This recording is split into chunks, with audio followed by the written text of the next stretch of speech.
السلام علیکم ورحمۃ اللہ وبرکاتہ۔ Learn Quran word by word اور عابد راجہ چینل کی طرف سے آج میں آپ کو دل کو سیدھے راستے پہ لگانے اور ٹیڑھے پن سے بچنے کے لیے ایک دعا بتاؤں گا۔ اس سے پہلے تمام دوستوں سے گزارش ہے، اس ویڈیو کو آپ نے شیئر ضرور کرنا ہے، چینل کو جنہوں نے ابھی تک سبسکرائب نہیں کیا وہ ضرور سبسکرائب کر لیں، لائک کمنٹ اور شیئر بھی ضرور کر لیں۔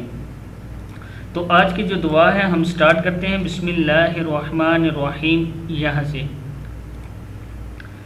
دل کی سلامتی کی دعا، دل کے ٹیڑھے پن سے بچنے کی دعا۔ ٹیڑھے پن سے مراد کے دل میں برے خیالات یا اللہ تعالیٰ کی نافرمانی یا نبی اکرم صلی اللہ علیہ وسلم کی سنت پر عمل نہ کرنا یا ان کی نافرمانی کرنا، اس کو دل کا ٹیڑھا پن کہتے ہیں، جو کہ شیطان آپ کے دل میں وسوسے وغیرہ ڈالتا ہے اور برے کام کرتے ہیں۔ اس سے بچنے کے لیے یہ دعا ہے۔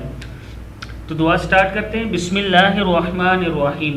ربنا لا تزغ، تو زازر وائن زغ، لا تزغ قلوبنا بعد، ربنا لا تزغ قلوبنا بعد اذ ہدیتنا، اذ ہدیتنا وہب لنا، وہب لنا، وَهَبْ لَنَا مِن لَّدُنكَ رَحْمَةً إِنَّكَ أَنتَ الْوَهَّابُ، یا رَحْمَةً إِنَّكَ أَنتَ الْوَهَّابُ۔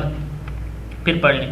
رَبَّنَا لَا تُزِغْ قُلُوبَنَا بَعْدَ إِذْ هَدَيْتَنَا وَهَبْ لَنَا من لدنك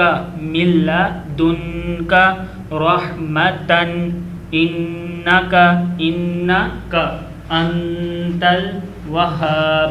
اس کا مطلب دیکھ لیں اور اس کے مطلب پہ آپ غور کریں۔ سورہ آل عمران کی آیت ہے، اس میں اللہ تعالیٰ کیا کہتے ہیں؟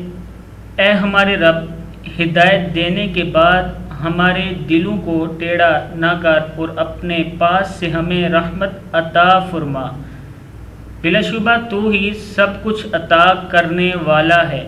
پھر سن لیں۔ اے ہمارے رب، ہدایت دینے کے بعد ہمارے دلوں کو ٹیڑھا نہ کر اور اپنے پاس سے ہمیں رحمت عطا فرما، بلا شبہ تو ہی سب کچھ عطا کرنے والا ہے۔